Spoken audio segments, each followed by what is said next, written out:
Welcome to Work the Left Side. I'm joined, it's a returning guest. Very happy to announce Mr. Adonis Payne is back in the house. How are we doing, mate? You good? Yeah, very good, mate. Very good. Very busy preparation at the minute. So a lot of gym work, a lot of training, but I'm all good. How about yourself? Yeah, man, I'm 5 by 5. Everything is gravy, as they say. Obviously, I mentioned returning guest. I've had the pleasure of speaking to you before. We was talking about it before I hit record. It was sort of May time last year. And yeah, man, you're back. And 8 months later, I'll just come out and say it. I've put it on socials before. The graphic I used when you were first on compared to the graphic that I've used this time round. Dude, you know what I mean? You just sort of like you've absolutely been smashing it. Obviously, you've been putting a shift in, and you've been working hard. Yeah, I think, to be fair, I think my old promo picture didn't do me justice. I want to say that was from January, February time anyway. So, it was probably a longer process than what it looks. But even still, it's just been a case of just getting in the gym more often and enjoying it as well. I never used to enjoy the gym. I mean, you could probably see that from when I first started wrestling, but I needed to get there because I was taking some stupid bumps and it was writing me off for a week, and I needed that base layer of muscle. And then also just having fun with training. Like, I was going down with my mates and we were training, but we were having a laugh with it as well. So just a good mix of a nice social life as well as putting in the shift. So it kind of all came together quite nicely. Well, that's it. That's got to help, like you sort of said. If you're going there with a few other people, it helps lighten the mood. It makes it feel like quite less of a chore. It's something you actually look forward to doing. Yeah, it became my social life a lot of the time, just being in the gym. I mean, there's a facility where I do all my wrestling training called Square One, and for ages that was my home gym. That was where I was primarily based, even with the travel, and it would just be like guys like me, Tommy Kyle, Jackson Hart, Arthur Scaro, Artemis. We'd all just be in there lifting weights, having a laugh, music blaring, and it was just always a good time. And there was always at least once a week where all of us would shift in together, but sometimes we'd be in there. I think me and Tommy Kyle would spend like the whole week together. It'd be weird if one of us wasn't there. Straight on the phone, like, what's going on? Sending him a text like, "You at the gym tonight?" Or what's going on? It's always sad when you had to do a lonely workout after like 4 or 5 where you're with somebody. It became bad that I was relying on him so much. Earphones in, listening to all by myself, just pressing away. Exactly that. Okay, well, something else we mentioned. I was sort of saying it's good timing in regards to both the conversations, man. Because last time you was on, it was just after the whole Bullit incident at Tidal. Yeah. Obviously, I've caught you this time. Obviously, it's this Saturday is your match against Bullit in London. Yeah, so I've kind of bookended it. It's kind of like the aftershock last time and the just beforehand this time kind of thing. So obviously it's a big match. You said yourself, man. It's kind of worked out well. It's kind of dragged. It went on a little bit longer, but that's built up anticipation for this match for me, for the fans. This is your chance at just go fuck him up. Get your payback sorted. Yeah, I mean, it's weird in a way. I think that whole incident kind of sparked that sort of change, like we were saying off camera anyway. But that whole incident, I wasn't meant to be booked on that Tidal show. I didn't have that date. I'd got like 3 dates lined up for the Tidal year, and that May show was not one of them. I think Memes was meant to team with Simon Miller to face Money Mountain, and in the end, Simon Miller couldn't do it. So I got drafted in as a part of the meme team. We thought we'd run with that. I automatically just turned face on a dime.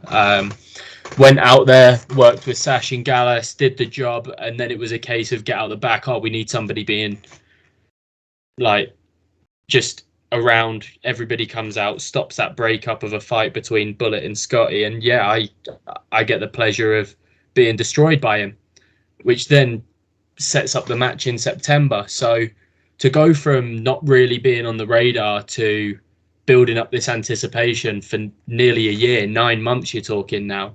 And don't get me wrong, it was a shame it didn't happen in September. I think I would have learned a hell of a lot back then, but I also think I would have been mauled. I think it wouldn't have been a contest. You're talking 3-4 minutes of just being slammed around and he wins comfortably. But I say fortunately and unfortunately in ways. He had a double booking that, I think there was a few of them that were booked to that Tidal show. A company that had booked way in advance had just popped up to them and said, "You're good for this show, guys." So they were like, "Oh shit, I've got Tidal. What do I do?" So you honour your first booking. And I ended up, working with Mike Bird, Meat Wagon, and Jake O'Grady. So I can't complain, really. I still got a good rub of it in the September show anyway. And yeah, just that extra few months. The second it was penciled in for February in London, I was just, I want to be at my best. It is vengeance. It is revenge. You're right. I'm not going in there thinking I'm going to win. Because I'd be stupid to think I'm going to win. But I'm not there to win. I'm there to just give him a bit of heat back, give him some shots, make him feel some form of pain. If I get beat, okay, cool. My career doesn't change, his career doesn't change. But if I do get that lucky shot and win, then it's just, my stock rises. And all of a sudden, it might be a reality check, but I know I'm in for it. I know I'm in for a pasting. But like you said, you get a few licks in, you hold your own. That's the thing. That's the measure. That's the test. You go in there, you look like a credible threat. That elevates you, as you said, straight away, kind of thing. That shows. I think you've shown it. The last few Tidal shows that you've been on, anyway. You know what I mean? Your games, the trajectory is huge. You've come on leaps and bounds. I've said it numerous times. It's not nothing I've not said before. So to go in there with Bullit, the fact that you will look like a credible threat. And it's a match that you're having where people aren't just writing you off and being like, as you said, it's going to be a 3-4 minute match. That's not the case. It could be a solid 10, 15, 20 minute, just absolute slap fest. Oh, he's going to have to knock me out. He's going to have to knock me out to put me down. And I don't go down easy. I think one of the things that I've done since becoming a regular at Tidal is show my resilience, show how much pain I can take and how I can just keep getting back up. Even going back to September, I took an absolute beat, and it basically ended up being a 4-on-2 between Meat Wagon and Catch 22, just teaming up on me whilst Memes was in the other corner. I took a pasting. All of a sudden, I get the lucky shots, tag out, and then I'm the one that, in effect, won the match. It was my elbow drop that hit Jake O'Grady, and it was just Meat Wagon chucking me out, stealing my pin. They get the tag belts. Realistically, they should be on my shoulders alongside Memes. That's without a doubt. But unfortunately, the game doesn't work that way. Triple threat rules, you got to watch your back. I was an idiot that didn't watch my back. And then October, resilience again. You're in there against two great guys, Danny Izzet and Dynamite Lee Dawson. Lee Dawson's resume, for one, speaks for itself. He's incredible. And I was the one with my hand raised. And then Big Mickey Barnes. Again, he's a unit, and he's a talented guy, and he gave me a pasting. But again, that Claymore comes off, 1, 2, 3, done. It only takes the one. So I know it's not going to be a 5-minute match because he's going to have to beat me for a lot longer than 5 minutes to put me down, and I know I'm going to get some shots in. That's it. You just make them count. Like I said, the Claymore, that's all it takes. So that's why I think it's an exciting match. It's an interesting match. And I think people, are just gonna. I think fans are obviously taking notice anyway, because, like sort of said, you're putting shifts in at Tidal. Let's say you turn face on a dime in that tag match, and I think the fans, every promotion has kind of got the guys that the fans kind of start rooting for. I know you're not a hometown boy, but if you start going to enough shows, you start thinking you're an honorary local kind of thing. You could be an honorary Huddersfieldian or whatever they call Huddersfield people. Yeah. But I think they get behind you and they're starting to root for you in Tidal a lot. It's the one thing that I take a lot of pride in at Tidal is the amount of support that I've got in such a short space of time. Because realistically, I've not done too much there. We did the tag match in June, and you've got guys that are always up north. So I don't have that profile. I don't work Sov Pro, True Grit, Odyssey Pro, all of that lot that are in the sort of similar areas up in that northern scene. And there's so many more on top of that I'd be here all day if I listed off all the quality northern promotions. We'd be here for the hour and then we'd be signing off. But don't get me wrong, there are places I want to work, but when you're down south, there's a lot of issues with travel and things like that. And, you know, you don't get that scope. People don't have the eyes on you that they do. So number one, it's a blessing Tidal gave me that platform for the eyes. But for two, the fact that I've turned up working this one promotion and I've got a lot of the parish on my side, especially like the last show against Mickey Barnes, everybody was on my side. I think initially it was a bit of a 50-50 when he first walked out because he was the northern boy, but the second he was acting the way he was, it was right, okay, we want him to get his head kicked in. And it happened. And I take a lot of pride in the support that I got. I got a lot of support from a small corner of the crowd on the first show. And then that just built and built and built and built. And then, you know, a lot of people chanting for me, cheering when I've won. Yeah, like I said, it is surreal, really, because I've not done too much there. But it's positive steps. Yeah, no, definitely, dude. And I know, like, you know, the Tidal fan base, they just appreciate genuine talent kind of thing. If they can see you put, you know, the effort in, they can see the graft, they'll get behind you. They'll show you the support. You know, they'll cheer when they're meant to cheer, kind of thing. Yeah. And yeah, you know, you've got that support. It's obvious for anyone to see the effort that gets put in. You know, the hard work. Also, a good thing is you will have Artemis kicking around at the London show as well, in case, you know, it does turn a bit shady against Bullit. Yeah. I'm certain, you know, Artemis will have your back if needs be. Yeah, absolutely. The one thing I don't want to do, and we've spoken about it before, is distract her from what she's got on, because she's in the Iron Will tournament, which ultimately will lead to a championship match if she beats Ace Matthews. Now, whether you like him or not, Ace is fantastic. You know, his resume speaks for itself. How long did he hold that Tidal championship? And then to go on and now hold the tag championships. And if he goes and wins the Iron Will tournament, he'll be a double champion. And he's got his ways of getting the job done. So she's already got her hands full. And ultimately, what happens if the worst happens and she's on first before me? Because we don't know what order we're in. I don't know when I'm out yet. If she goes on before, gets injured, or gets so much of a beating that she's not around, then we don't have that. So I can only plan for me and plan for this to be a one-on-one. And I'll be honest, I don't really want the help, because then I go against everything that I believe in and everything that I've said. No, I didn't mean, like, you know, in a nasty heelish kind of way. I just meant, no, you know, of course not. But if Bullit just basically, you know, if Bullit turns nasty, cracks you with a chair, does something underhanded, if he does ultimately, then he does. It's one of those ones where I can't account for his actions. Yeah, she's always going to be there to have my back, and if that is the case and he does do that, I'm sure she'll come out. But then at the same time, do we need two of us going down? Because vice versa, you've got, if she's on afterwards, he cracks me with a chair, she comes out, she gets hit with a chair. Her chances of that Iron Will tournament are then slim. And I think gold in the Odyssey is something we really enjoy. You know, we've held tag belts at a number of places. I've got singles gold on me. It's about time she went and did the same. And there's no better chance for singles gold than that Iron Will tournament, because I think she can beat Ace easily. And I think that also, if she beats Ace, sticks us in the conversation for those tag championships. Yes, it does. Yeah. So, you get a 1, 2, 3 on the one half of the tag team champs. You know, in some booking territories, that pretty much makes you number one contender with a partner of your choice. Yeah, and you know, we've said about it before. We want tag gold everywhere we can go, and Tidal is a place where we've had 2 matches. One of them was a gauntlet match where we got an absolute pasting from Reese and Rogan on our debut, but we were very new as a tag team at that point. But the last time we were there, we won.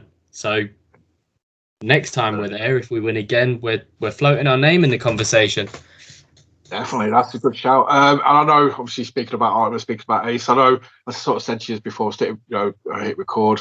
Speaking to Taj last week, I know she's rooting for Artemis. I know she loves Artemis to pieces, and obviously we know how she feels about Ace. So, you know, I don't think there'll be anybody screaming louder than her for Artemis to get one in. And I think Ace is underestimating her a lot. I mean, I'm seeing a lot of these tweets flying past where he's pretty much guaranteeing his spot in the final, and I don't think he knows who he's up against. I don't think he has a clue who he's up against, which is great for Artemis, because the second that he underestimates her, she just starts chucking him around. You know, there's a reason. I mean, to put it into perspective, this is somebody that rocked up last September. She did a show on the Friday, a show on the Saturday, and on the Sunday had a strongwoman competition. Well, a strongman competition, her first ever strongman competition, and she smashed it out of the park and left as Wiltshire's strongest woman. So, and that was that was off the back of a tag main event with me, not main event, sorry. That was the Friday. That was off the back of her main event on the Friday, and then a tag team match with me on the Saturday. And then to just go there with no sleeps, I think she had about 5-6 hours of sleep, go down there, smash out deadlifts like they're no problem, chuck the yoke around like it's going out of fact. She's just a unit. She's a machine. There's a reason why I tag with her, because she's got me back, and I know I can rely on it and have an easy night off when she's there. Nice. But yeah, dude, obviously, like I sort of said, you're both of you representing Tidal. Both of you have got a job to do. But obviously, you know, we spoke about Tidal beforehand. I mean, I try and keep up to date with what everybody's doing, you know, especially people that I like. But dude, yeah, you seem to be like, you know, doing so much, like whether it be training or this, that, or the other. Yeah, I mean, obviously we're in February now. What have you been up to this year? What promotions? What sort of matches have you been having? Yeah, this year has been a really cool start, to be fair. For a number of ways, I managed to work with Smashing Mike. We had a rematch from a match that we've not had since the very start of my career. So that was nice to see the progression as to where I'm at. This time it was a lot more even than the first one. Obviously, shape, speed, ring work. He's incredible. But for me, that was cool. I did my first ever solos main event this year, which was humbling. I won the Ignite Championship last November by winning the breakout tournament and cashing in on the same night, something that I wasn't told about until the day of. So that was all a big shock to me, to then not only get that faith of carrying with the belt, but to then be told, yeah, you're our main guy, you're in the main event. And this was a show that had Eddie Dennis against Smashing Mike on it. You had Sapphire Reed, originally was meant to be Artemis, but ended up being Lunatrix, which again, stunning match. Mark True and Kieran Lacey were facing the Bryant brothers, and it was just main event after main event after main event after main event, and I had to go out last with Jay Joshua, and we had to top it. And for one, working with Jay Joshua was just a nuts experience anyway. It's somebody that I've looked at, watched on the big shows like your Riot Cabarets and your Attacks, and I'm going, that's where I want to be. So to be in there and to have that validation of that was a main event, that was a really solid match, you defended that really well. The promoter CJ came up to me afterward and went, mate, absolutely insane. Absolute. And that was the validation that I needed, because I put so much pressure on myself. That's the one thing that I'm terrible for, is I always stick pressure on, and I have to have things go perfectly well. And if there's a minor detail that messes up, I just worry about it continuously. And I had one of those minor details where I just didn't hit a move the way I normally would, or I didn't bump normally. And I get out of the back and I'm like kicking myself, and he's coming over to me going, mate, that was absolutely unbelievable. So it was just that validation of, oh, okay, so even maybe when there's a few slip-ups, I'm still getting to that point. And I'm by no means saying that it was all on me. Jay Joshua is an absolute superstar, so that obviously helps, right? But you've still got to play your part. And, you know, it proved to me that I can have a solid match against some of the guys that are biggest in the scene, which is why I am so looking forward to this weekend, not only just to kick Bullit in the face, but the fact that I think that we can steal that show when everybody's going to be looking at the Iron Will tournament. I think we can go in and steal it. Yeah, no, definitely. I think, you know, that's the thing about the show itself, you know, kind of to go back to it, you know, every match potentially is a match of the night contender kind of thing. I don't think there's a weak link on the show, which I suppose kind of motivates you guys to be like, okay, you know, we're going to step it up because we want to be that match of the night. We want to steal the show kind of thing. I'm presuming that's the mindset. Again, though, I don't know, because again, you know, in wrestling, you know, there's ways of looking at it where when people are booking the shows, you know, they want a slow burn up to a big finale kind of thing, or happy for people to go out there, be like, no, just absolutely do what you do. If you steal the show, awesome. It puts pressure on these guys to follow, kind of thing. I think it depends on what the promotion wants themselves, and you always have to follow that. Don't get me wrong, but everybody's going to work to the best of their ability, regardless of whether you're match 1, match 2, 3, 4, 5, 6, or however many matches you've got on the card. But you get an allotted time. You stick to your time, And if you go and put on match of the night in 5 minutes in match 2, then that's not my fault ultimately. You know why? Because there's like you say, there's two ways of looking at it. Leave some for the main. Of course, you leave stuff for the main. So if they've got specific things that they want that they don't want other matches to have, you leave it for them. But if you're the only tag match on a card, well, nobody else is going to be doing tag moves. Nobody else is going to be tagging in and out. Nobody else is going to be doing a hot tag. We can play with that as much as we want, which is sometimes the beauty of tag wrestling, because you only normally get 1 or 2 matches on the card, so you can play around with that so nicely.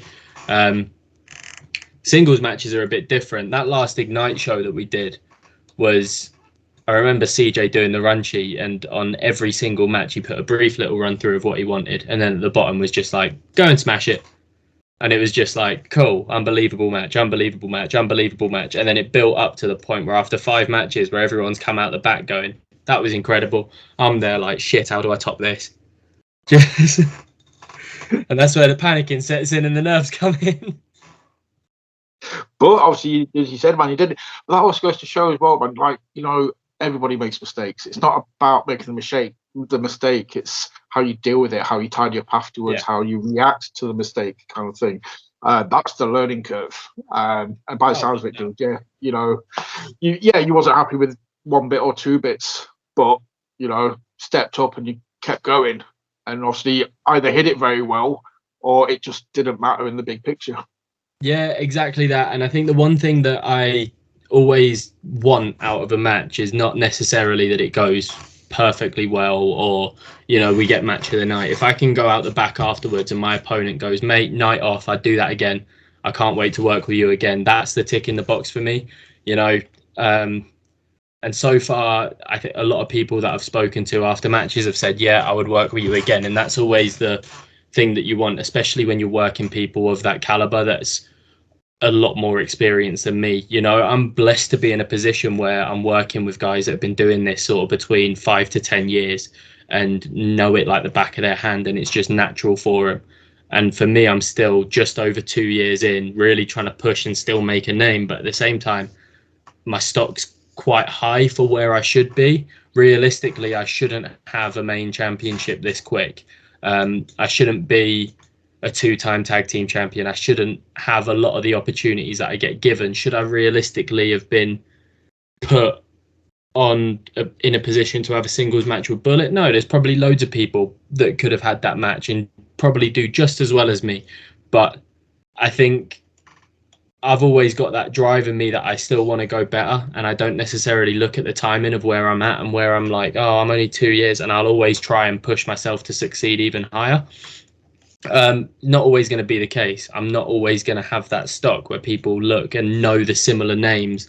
Like, you know, you ask somebody about man like Doris, Leon Slater, these are household names that people talk about all in all. I'm not that. I know that. I want to be, and it might take another 2, 3, 4 years, but it only comes with time and exposure. So the higher caliber people I can work with, especially when you're talking London, which is a very big hub for wrestling, you're probably going to have a lot of fans that are going to be doing the Tidal show as well as the Progress show the day after. So, you know, it's a chance for my stock to rise if I go and put on a show. If I go in and absolutely shit the bed and I get beat in 2 minutes by Bullit, then, well, missed my opportunity. But I can guarantee that ain't going to happen. I wouldn't even say missed it, dude. You know, it might be a bump in the road. I say it's not going to happen anyway. But even if it did, you know, worst case scenario is there's a bump in the road. You learn from it. You come back. You come back stronger, kind of thing. That's an awesome point. Obviously, you got Tidal and you got Progress. Like I said, a lot of people. And obviously, there's a lot of people connected with Tidal that are heavily connected with Progress as well. So you're in a very good spot. You know, you're building up. You're increasing your stock in Tidal.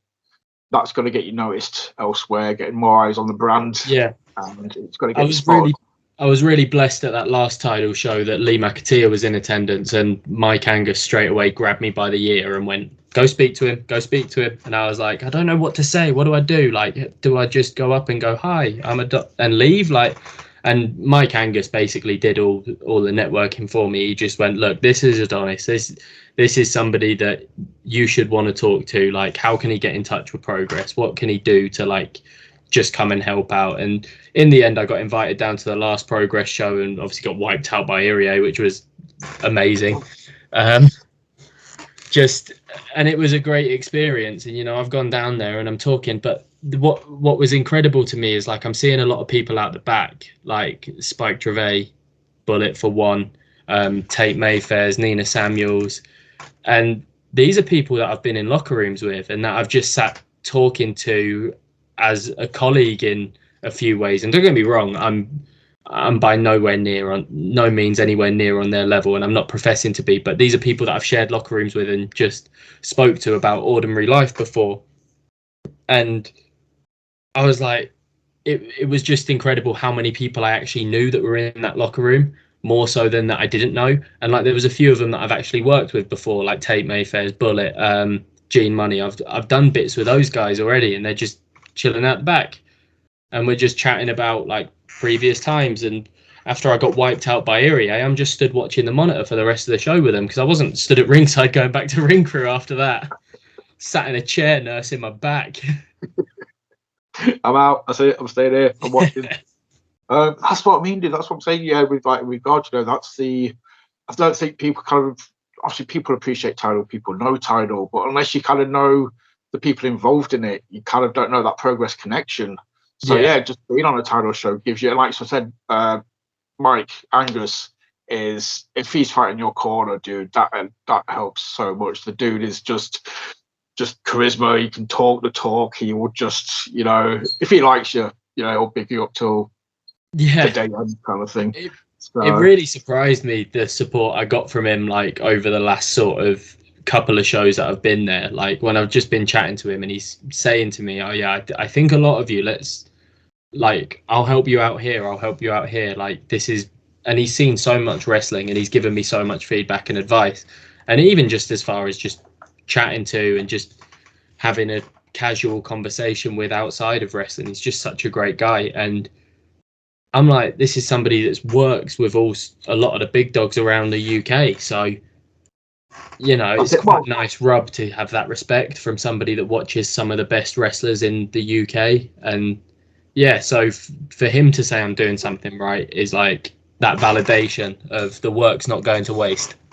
Yeah, no, definitely, dude. And not just him, I'd be amiss if I didn't mention obviously Johners as well. I kind of keep seeing you and Artemis popping up on the Johners thing, because I like to lay claim that I clocked you first. I spotted the awesomeness first. Obviously, I kind of look at Johners as my unofficial boss.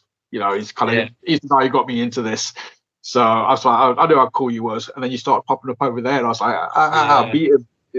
I've known Johners since when, just after we came back from COVID, not long afterwards. I think it was very early 2022 is when I first met him, and it was at a Sacrifice show, and I think we spoke a lot about Sacrifice last May, and great promotion. And he was there helping out, doing backstage stuff.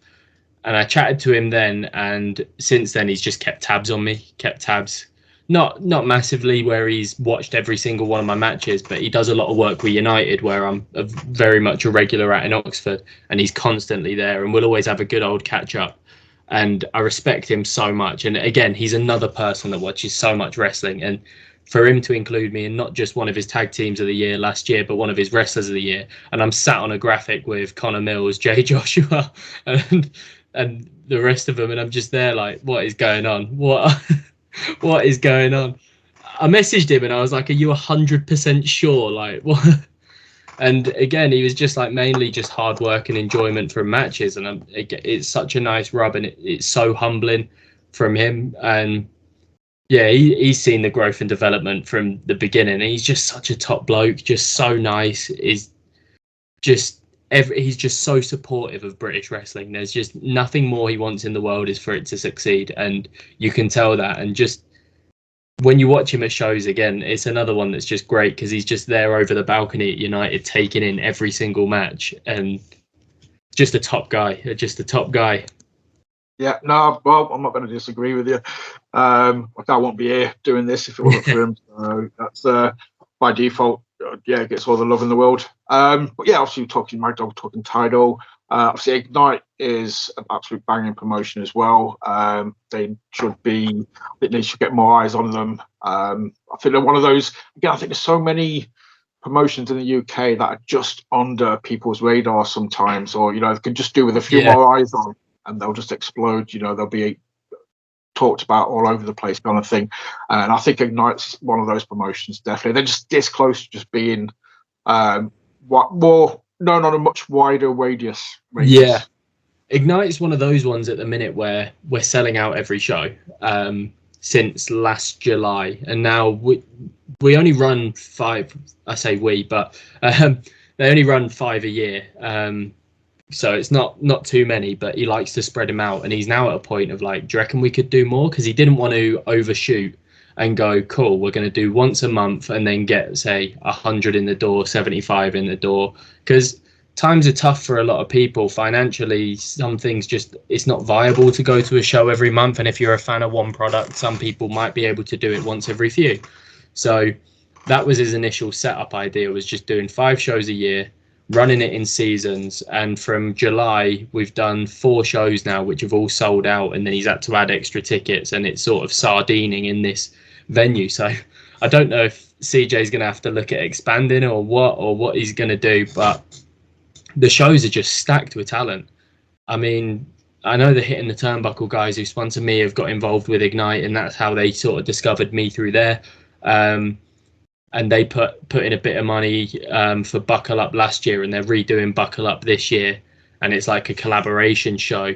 And from that show, it's just boosted Ignite to the point where it's just selling out all the time. And you're talking, we've had Nina Samuels, Charles Crowley, Gene Money, who I cashed in on, to take the belt off, just slide that little dig in there. Connor Mills has been there. And so you've got these star-studded names, and then you've got the names that Ignite sort of brought up and through, and Mark True and Kieran Lacey are 2 of them, and now look at where they are. Like, their tag match this weekend at Rev Pro was just absolutely unbelievable. And again, it's just credit to the hard work they put in. I still put, I think them 2 are the 2 best bumpers in the UK.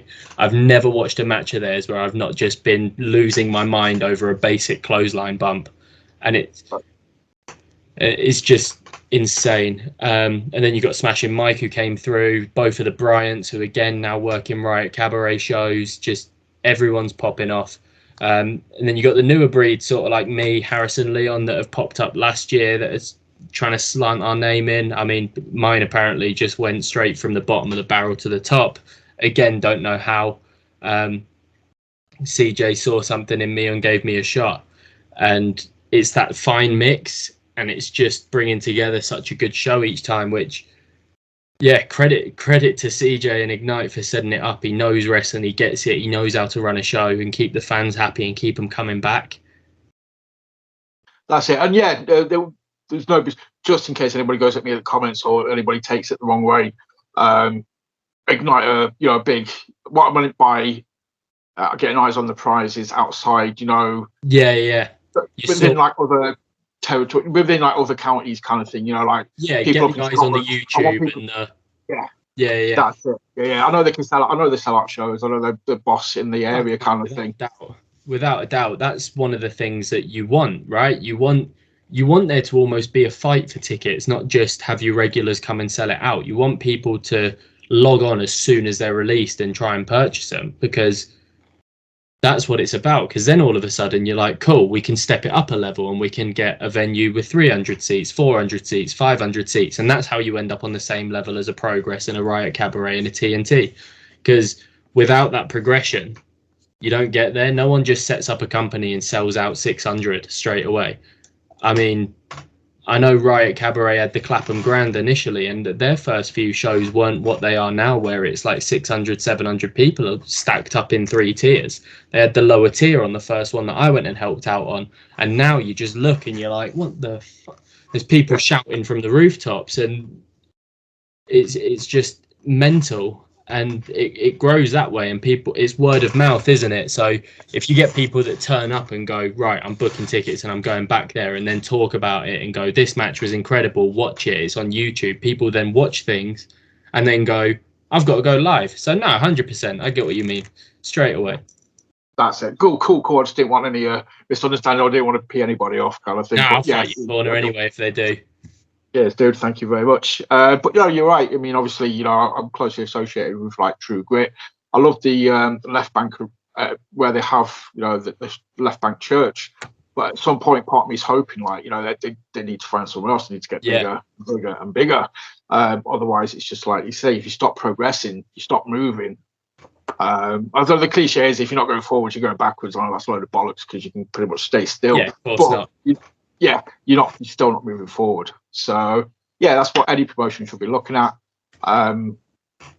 You kind of sold yourself short there within that mid sentence. I kind of heard you sort of saying about the names that have just come out, and then you've kind of gone through. I don't know how. I don't. As we said before, dude, it's through hard work.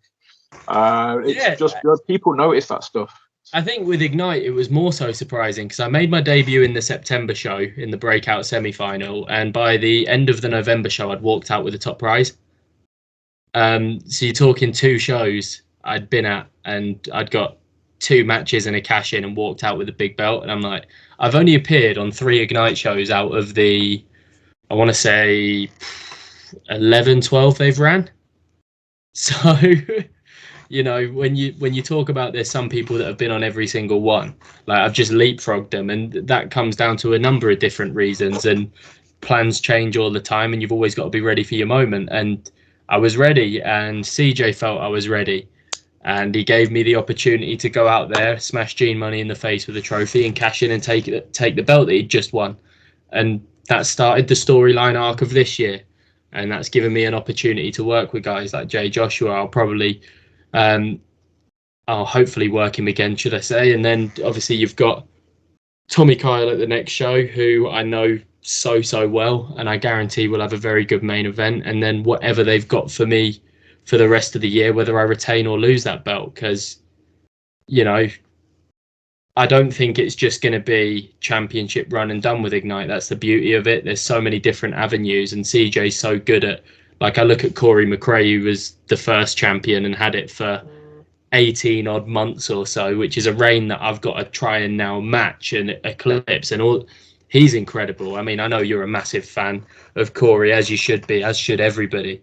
So for him to have had that strap for the longevity that he did, the insane matches that he was putting on with it, again, that's another pressure cooker for me that I've got to follow in his footsteps. And I'm like, oh God, that's not somebody's footsteps that you want to follow, because he's just so incredible, and it's so hard to walk in. I mean, not in his shoes, he don't wear any, but you get what I mean. But dude, again though, that's the kind of thing that sort of I've said it before, steel sharpens steel kind of thing. Yeah. You've got these targets, you've got these things that you're looking at wanting to achieve, or even top. That means you're stepping up, you're leveling up. Every time it's just level up. Yeah. And I think again, I'm not blowing smoke. Everything I'm saying is genuine. It's like I'm saying it because I actually think it. You're just constantly improving at a rate, as you sort of said, that you shouldn't be improving at yet. 2 years in, you shouldn't be this good, but because of the hard work, it's paying off, dude. So I think spoke to Easton Reese several weeks ago, and he said something that kind of stuck in my head, where the job description is professional wrestler. Key word being professional. Yeah. You strike me as a dude who's going to turn up at a show, help out at a show, do whatever at a show in a professional manner. Yeah. For me, my outlook on it is, if someone's paying me to do a job, you treat it the same way that you would do your normal job. I'm not going to go in there and go, no, I'm not doing that. This is the way I'm doing it. This is how I work. Granted, yeah, we are a self-employed contractor, but we're taking bookings. And if somebody says roll over in 2 minutes for XYZ, might not like it. I might go, oh, well, this is a shit booking, but I'll do it. And I'll do it the best way I possibly can, to a point where they go, oh shit, maybe we should have given him longer.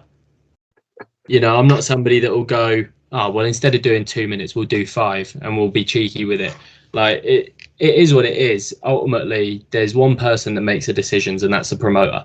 And if they tell me that I've got 2 minutes, 4 minutes, 10 minutes, 30 minutes, I'll do whatever they ask, and it's my prerogative to be ready for whatever they ask me to do. Like, I might go out there and get made to look like a tit. Okay, well, I'll do it to the point where I look a complete and utter tit, that it's funny. They might want me to go out there and look like a monster. I'm not a monster, but I'll try. Like, and if they say go out and do you to the best of your ability, cool, perfect. Which most of them do. Nobody's really like a dictator. I've never met a promoter that's got a dictatorship going where they'll book you and go, nope, you're not doing what you always do, you're doing this. People book you because they know who you are and they like what you're doing. So I think we're in a very kind industry where it's like, okay, for example, if somebody, like with Tidal, for example, when they booked me, they're like the tag team that we initially did. And when I came in and did the tag team with memes, they were like, oh, okay, cool. Let's give this guy a rub with Bullit. Let's send him off down this track all of a sudden. And then we go back to doing the tag stuff. I do some promos and then just dip in and out. That's like, it would be very easy for me to go, well, which one do you want? Do you want me to be a tag wrestler? Do you want me to be a singles wrestler? Like, what am I doing here? But it doesn't always work like that. And for me, I'm just happy to get the bookings and turn up and get to wrestle. This is something that I wanted to do since I was a kid. So why am I going to turn up and be all... And don't get me wrong, you have your moments, you have your wobbles. Like the amount of times I've been sat at home going, why am I doing this? This is shit. Why do I want to put my body through this? Why am I putting in all my effort for something that could just be a fever dream? But then it's so hard to forget that the reason I started this was because I just love the game and not because I wanted to do this for a living. I started off doing it because I wanted a hobby on the weekends. So the fact that I'm now getting paid for a hobby on the weekends and traveling the country for a hobby on the weekends is enough on its own. Don't get me wrong, that doesn't stop the drive of me going, I want to quit my job midweek and do this full time, because everybody wants to, do their hobby full time. Why wouldn't you? Yeah, exactly. That's it. If you get paid for doing something you love, it's not really a job. Yeah, exactly. Just quickly rewind, I'd be amiss if I didn't mention, as you sort of said, Corey McGray, obviously champ, absolute boss. Had the pleasure of talking to him last week. Somebody I think should be on a lot more shows than he is. Oh, without a doubt. So anybody's watching, sort it out. Book Corey McGray. Exactly, book Corey. But yeah, you're sort of saying there, you're doing it because it's something you love, it's a passion. And yeah, as long as you don't lose sight of that, I think you've got that. You'll keep that drive, you'll keep the enthusiasm. Yeah, and that's what keeps it ticking. Yeah, and don't get me wrong, I think it's very easy to lose sight of that. I think when you get, and I've had my wobbles, I'm not going to say that I haven't and that I'm just this absolutely perfect, happy, I'll take whatever I can. I've had my wobbles all the time. There's sometimes where I'm expecting a booking that I've not got, or a company's not responded to an email I've sent and I'm like gutted about it, and I'm like, oh well, clearly I'm just shit. And it's not the case. Your face might not just fit, and it's a mental game, and it's tough. It can be a real tough mental game where you question yourself constantly, and if you have one bad match or one dodgy match, you're then questioning yourself again. Or if you go a couple of weekends without bookings and you see all your friends are going, here's where to find me this weekend and here's where to find me next weekend, it can get tough. It really does mess with your head massively, but it's just trying to find that reminder. And again, for me, I do it all the time where I'm like, look at all these guys that have got 8 bookings in February and I've only got 4. And I'm there like looking at my phone going, why is that? Why? Well, number one, they've been working for 8 years and they're at the top of their game, and you're in for 2 years. Like, I think it is, you do have a certain stock when it comes to wrestling, and sometimes stock only rises with time, because you're not going to get a million eyes on you off one good match. That's not how the game works. You'll get 200 eyes at you in a community center somewhere that will go, oh, cool, I might follow this guy because he's good. And I might tell 1 or 2 friends. But ultimately, you've got to work all these different places to build up that following to then get the shares online. And that comes with time. So it's very easy to slip into that mental hole, don't get me wrong, and question yourself a lot. But I think it's just a case of you've got to remind yourself why you came into it and what you actually want to achieve with it. And the more the mental side of it takes control of you, the less positive your work will be, because you'll just go in there with a chip on your shoulder and just be like, oh no, I'm not going to do it that way, I'll do it this way, and then you cause more problems for yourself. Yeah, no, definitely. Again, I can only sort of speculate, but yeah, once you get that chip on your shoulder, you then start becoming defensive. Somebody asks you to do something that you think is going to make yourself look bad, you're then going to go into business by yourself, being like, oh, this could be my only shot, I've got to make myself look good. That then pisses off the promoter. Word of mouth, you're hard to work with. Nah. Yeah, exactly that. And word of mouth in wrestling travels very fast, especially between workers and promoters, because, a lot of the times when you get bookings, it is off recommendations or off, oh, you've worked with this guy recently, what were they like? If I'm going into a match with somebody and somebody's got an idea and I just straight away go, not doing that. You can talk about it and have a happy medium, but then they're not going to want to work with you again, which when a promoter, if they're a regular at a certain show and a promoter goes, oh, okay, I'm thinking about getting XYZ in to work with you, ultimately promoter's decision's final. But you can go like, I don't know, the last one wasn't that great. And you, like I said, the one thing that I want in wrestling is for people that I work with to go, yeah, I'd work with him again. And that's enough of a credit for me than, getting paid a wage for it. Definitely, dude. And yeah, I know it's a very slippery slope when you start over. I do it with the show, I do it with my artwork, I do it with just stuff in general kind of thing. It's very easy to think of the negatives before the positives kind of thing. Like you sort of said, you're not getting a booking because you're shit. It's not, that certain promoters have had shows lined up for 12 months in their head and they've already kind of got people booked in. What I mean? It's just like there's only so many slots on a show. Yep. That can't be the reason at all. It must be because I'm shit. Yeah, exactly. And it's the same with everyday life, isn't it? I mean, even when it comes to like normal work and like just even being around friends and family, like a lot of the time it's like, oh, shall we do something this weekend? Oh, I can't, I'm busy. Oh, I'm a fucking terrible person then, am I? And it's like you get it in everyday life. And like you said, you've hit the nail on the head. There's only a certain amount of spots on a show. And if you're only booking a 6-match card and 5 of them are singles matches, well, that's 10 people. And then there's only 14 in total if you have a tag match, or less if you do a triple threat instead. Like, how many wrestlers are there in the UK?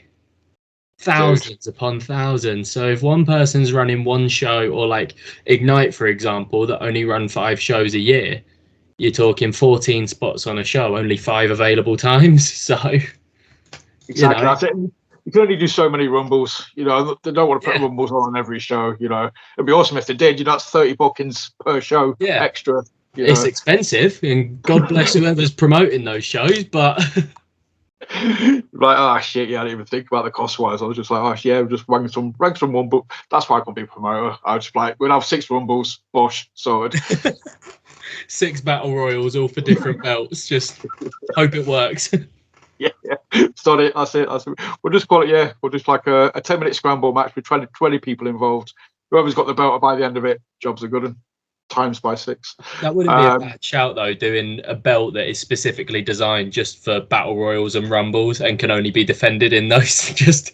It'd be just a clusterfuck every single time it's defended. It would be. I don't know if you remember. Like, I think like 1PW did it last year when they were about. I think WWE have done it a few times where they did like I think it was just a 20-minute scramble match or something, and then you got the pinfall. So like people were like 2 or 3 time champs within the space of 20 minutes. So whoever got the pinfall became champ, and then somebody else became champ, and then somebody else became champ. And it's like whoever had the belt at the end of the 20 minutes is the champ. It's just an absolute clusterfuck. It's just, I can't even imagine trying to sit down and plan out one of those matches. Yeah, no. I remember being in earshot of a planning phase of, I think it was a 7-person or 8-person scramble at Tidal for the #1 contendership. And it had some talent in there. I think it was DeReese, Truman Roswell, Vusic, so many more. I think both a Crash Boat were in there. So, just littered with talent and just I could overhear it, and I was like, do you know what? I'm just going to stay out of the way because that's hurting my head. And the match was incredible and insane, and so many different moving parts. But, God, I'm glad I weren't in there. I mean, Rumbles are bad enough, and you're only in there for like X amount of time. You're not in there from start. Well, there's a couple of people in there from start to finish, maybe, but you've got your little moments, and that's it. You're done. But talking of, we mentioned music. We mentioned him before.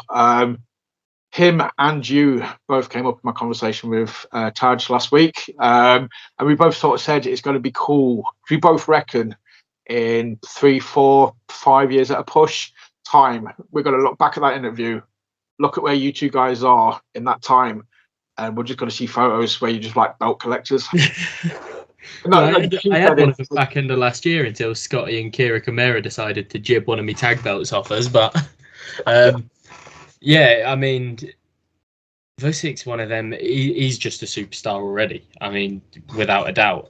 Again, another one that I'll champion all the time that should get bookings here, there, and everywhere. Somebody I'm desperate to work with.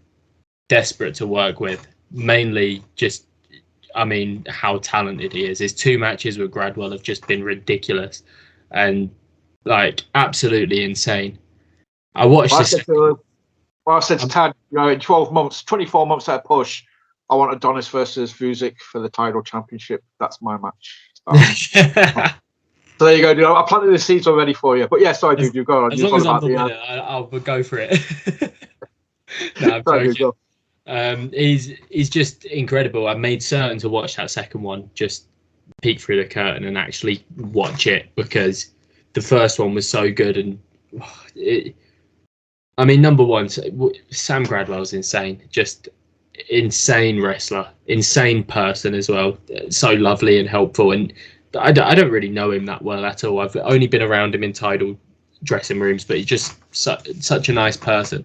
So one thing that Tidal has done really well is build a real nice environment in there, which is especially for somebody like me, and like at the last show where there was only 2 of us traveling up from down south. So it wasn't like we had a massive contingent that could huddle in a corner and just keep to ourselves. It's such an open dressing room that you just talk to everybody. But back to Vusic, yeah, that's one for my list this year. That's somebody I want to work this year. Forget the 24 months. Hopefully you'll get it within the next 10. Nice. Well, I'll do whatever I can do. We'll start the hashtag, Vusic Payne or Payne Vusic. Although I think probably we will just see Vusic Payne and be like, yeah, no, the dude can kick hard. Right? No, I don't mean that kind of pain. It's Payne pain, not pain. But no, dude, I think that's definitely, the way that Tidal are getting behind you. Obviously, yeah, the way they're getting behind him. When you kind of, I might be wrong, but you start spotting people kind of floating around the mid card in promotions where you like, give it 12 months, 24 months at a push, and you can sort of spotting people that are going to go, win the Money in the Bank or be put in a situation where they're going to become number 1 contenders or challenging for the titles. Yeah, you two guys are the obvious shouts for me. Not besmirching anybody else at Tidal, but I think, as I said earlier, you've kind of become the honorary Huddersfieldian or whatever it was I sort of said, dude. So the Tidal fans are behind you. And Vusic's just, as you say, a natural selection to be a champ anywhere for any promotion at any given point. So, you can put him in the main event and not even second guess it. Well, I made a good point on when Tidal did their preview show with Jonas that I popped into the other week that I think made Taj and Mike go a little bit and sit back in their chairs. I remember on that show in May, Scotty faced Bullit. Scotty Rourke faced Bullit. And he couldn't beat Bullit. It went to a no contest. So if I go out there this weekend and beat Bullit, surely I'm next in line. Ooh, so that's my argument, is if I go and do what people are calling the unthinkable and go put the big man down, and again, like I said, I'm not out there to win, but there's just that extra motivation factor there. And I don't think Taj had thought about that, because trust me, if I do get the win, I'm knocking on that office door, I'm dropping in her DMs going, cool, when am I facing Scotty? Which I think the crowd might not appreciate me for that, but I'd be honest, mate, I think they would. You know what I mean? I think they'd actually be like, yeah, you can't argue logic. But people can, but they're stupid if they think they can, because, like I said, it's a logical point. It's a fact. Yeah, it can't be argued. There is no counterpoint to that. Don't get me wrong. I watched that match that Scotty had with Bullit back in preparation, and I mean, we know how good Scotty Rourke is. I felt firsthand how good he is when he, like I said, when he jibbed the tag belts off us at United. That kick in the face is the real deal.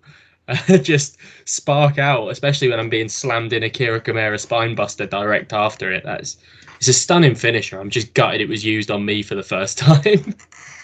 But yeah, it worries me a little bit that somebody as talented as Scotty couldn't get the job done. But I also, at the same time, don't think there was the fire in. I mean, don't get me wrong, there's always a fire in Scotty's belly, so I'm not trying to discredit him in any way in that sense, but I don't think he's got the same kind of mentality of, I don't care if I go in there and get thrown around. I'm not there to avoid Bullit, and I know what I'm in for. I might get slammed into a post, into an apron, choke slammed, but I'm ready to just go and put a hurting on. So I think you both approached the match differently. That was booked as a wrestling match. You're going into it as in, like, look, the dude did me dirty. I want some sort of revenge. You've kind of got that fire. You've got that motivation, which Scotty didn't have. Scotty didn't have the beat down prior to the match. He sort of said Scotty's always got fire in his belly. The dude's professional. He would have got in there looking to win, but he didn't go in there looking to win and put a hurt on him. Mm-hmm. Whereas you're looking to go in there to put a hurt on him and win. I'm in there, like, ultimately I'll go to die if need be. Like, I've lost that sort of care factor for myself. Ultimately, injuries will heal. And like I said before, if I get beat, I get beat. Okay. I'm not there to, obviously everybody wants to win, but I'm not looking at it as a realistic goal of, I'm going in there to win this match so my stock can rise, so I can go and take the title. That's not the mentality I'm going in there with. I'm going in there with one aim, and that is to kick him in the face. And if I kick him in the face once, I want to do it again and again and again. And if I end up hitting him with 5 claymores, brilliant. Tick in the box. I can then get a pin and then go home happy. And if I don't hit one and I get choke slammed 5 times, okay, cool. It happens. He's a big guy, and if he does try, like you said, underhand tactics or whatever, then okay, fine. I'll still chase after him again until I get the fair match that I want, or until I get a no DQ match where I can then use the underhand tactics. There's so many different options and alternatives. It can't end with a DQ. If it does, then I'm still going. The story still goes. I still follow him. Oh, dude, yeah, I don't even thought, just like, there's certain things where you can just be like, again, it's the awesomeness of being on this side of the curtain, being a fan, is the fantasy booking aspect. She's kind of like, yeah shit, man, I was like, obviously I want you to win. I want you to, get that redemption. I want you to, get the 1, 2, 3. But if you don't, I know it's going to be shady. And then the part of me is like, okay, well, what comes next? Yeah, what's the next chapter in the story? This could be like, this could be a rivalry that spans, a few shows and tells an amazing story. Yeah, I mean, I don't think that even if let's put a hypothetical out there, if I win, I don't think it's done. If I lose clean, I don't think it's done. I think there's always potential to have more. I think when it's built to this point, it's just one of those ones that when we face each other again, it would just get brought up. Oh, they've faced each other before, they've done this before. And to be honest, if that's somebody if I get locked into that with somebody like Bullit, because let's be realistic, he's not just the best heavyweight in the UK, he's one of the best wrestlers, period, in the UK, without a doubt. And again, that worries me to a certain degree. What have I got myself into? But then I think about the disrespect and this, that, and the other, and I'm like, oh well, who cares? Sure. Who cares how good he is? Gene Money's incredible. Kicked him in the face, like, you know what I mean? There's different levels. There you go, dude. And again, I'm throwing the cliches out there. You know, these shows are going to start getting so cheesy with all these cliches. But you know, pain is temporary, honor is forever, or whatever Yeah. it is. It's simple. The only reason I'm doing this is because of my own beliefs. You know, like I said, a smart man might go, okay, Bullit, you win this one. I'm just going to mend my back and go down. Because ultimately, I didn't have to call him out. I just want a tag match with Artemis. I could have got on the mic and gone, we're going for the tag belts. Yay. And we would have just forgot that whole situation ever occurred. And when I saw Bullit in a locker room, I go up and shake his hand and thank him for his time. Like, I can do all of that stuff, but why would I do that? You know, I'm not a fan of being disrespected. So ultimately, like I said when I initially called him out, if he goes and chokeslams me 5 times and it ends in 2 minutes, cool. At least I've done myself proud by getting in there and going face to face, nose to nose. Let's have a scrap. That's it, exactly, dude. That's all you can do. You know, step up. And like I sort of said, you know, if there's anything shady, here comes another one. You know, to win in dishonor is not to win at all. Yeah, it's one of those ones. I'm not sure. I've never really watched a Bullit match where he has won through shady means because he's never had to. Yeah. So if I'm somebody that brings him to that point, and I mean that's me going off what I've seen. There might be matches where he's done it, but if I'm one of the guys that brings him to that point, then it means I'm doing something right. Exactly, which is what I can sort of say. Yeah, you know, he's not one of these guys that's known for it.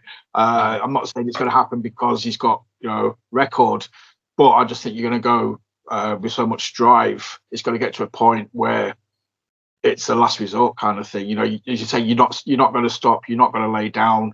The dude's literally going to have to knock you out to put a stop to it, kind of thing. So I think that is going to have to be something that crosses his mind. It's like, I'm going to have to. He's in for a hell of a weekend because he's got me on the Saturday and then he's got Lycos 2 on the Sunday.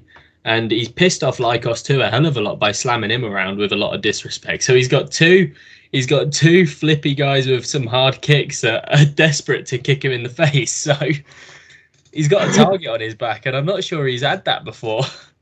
He's not moving on Monday, I'll tell you, man. He's just going to be sat on the settee with a big tub of ice cream or something and just nursing, just bruised all over. He's just going to be sore. I'd like to say I feel sorry for the guy, but, you know, I don't. You know, he's got both coming. Both of you guys deserve to give him a kick in. So there it is. You know, fingers crossed, both of you guys come out on top, get the W's. Yeah. Just clock the time, dude. Yeah. That went quick. It's just flown by, and it just does. But yeah, obviously, you know, looking forward to seeing, you know, Tidal Saturday. Turn up, mate. Be yourself. Absolutely smash it. I said, yes, just turn up, be yourself. And yeah, I look forward to sort of seeing your stock rise throughout various promotions, and promotions you haven't even been on yet, I think will come calling sooner than you reckon. Hopefully, that's always the goal. My phone is always available to buzz, so we'll see. Fingers crossed. But no, thank you, for coming on. Plug your socials, man. Let people know where they can keep an eye on you, where they can sort of see what shows you're on, buy your merch as of when it comes out.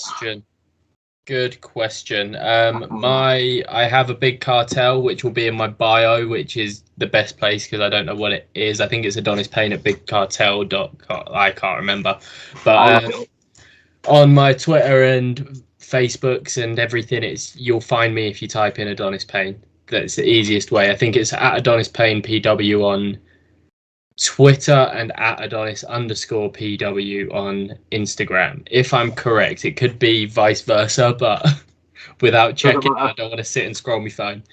Nah, dude, that's fine. Obviously, you know, when these all get uploaded, obviously, if you're watching this, if you follow the link on Facebook, if you follow the link on Twitter or Instagram, you know, Adonis will be tagged in it. Just click on the link, follow the page, like, share all his stuff, look at what shows he's got coming up. I'll find the Big Cartel link. I'll put that in the episode description. So if you want to buy some merch, pick the Big Cartel up. I think you've got some more merch coming out soon at some point. Yeah, it's in the works. By our friends at Fast Count, I believe. I want to say. Hopefully I can announce that. I've just totally gone off the rails then. I have no idea. I've not asked them. Sorry, it's publicity. You know, anytime you drop a name, I'm sure a Fast Count team won't mind me mentioning that they're working on something for you. We'll say that. I have no idea when it'll be due, what it is to a certain degree. I've got a vague idea, but it'll be cool. It'll be cool. You look at all their previous work, it'll be insane. Yeah, no, definitely. I've got to say that as well. So, obviously, yeah, hit us up. Thank you for watching. Hit like, hit subscribe, share the crap out of this episode. Get eyes on it. Help us build our following. So when we have awesome guests on, it puts more eyes on them. Obviously, follow us on Twitter, WTLS420. Follow Fast Count on Twitter as well. It's Fast Count C. And yeah, just hit us up, say hi. Let me know what shows you've got coming up, what you've been to see. Just hit me up and let's talk wrestling. Yeah, obviously we'll see you again very soon. So Mr. Adonis, I'll end the show by saying thank you for talking to me, and it's been an absolute pleasure. Never a problem. Thank you so much for having me on. Hopefully we'll do it again. Oh yes. Well, yeah, we'll sort of probably about 8 or 9 months. Yeah, well, we're in now. February, I'll hit you up November, December time, and we'll count the belts at that point, or we'll sort of see. Well, hopefully we'll be talking about Adonis versus Ruzic. Having been announced for January or February at Tidal for the title. Yeah, hopefully. Fingers crossed. Fingers crossed it goes that way. As long as I get to scrap him, I'll be happy. Yes, that's it. I mean, yeah, you guys in a number one contenders match, I'll be quite happy with, in fairness. So, right, dude, it's been an absolute pleasure. Thank you for watching, and we'll speak to you all very soon.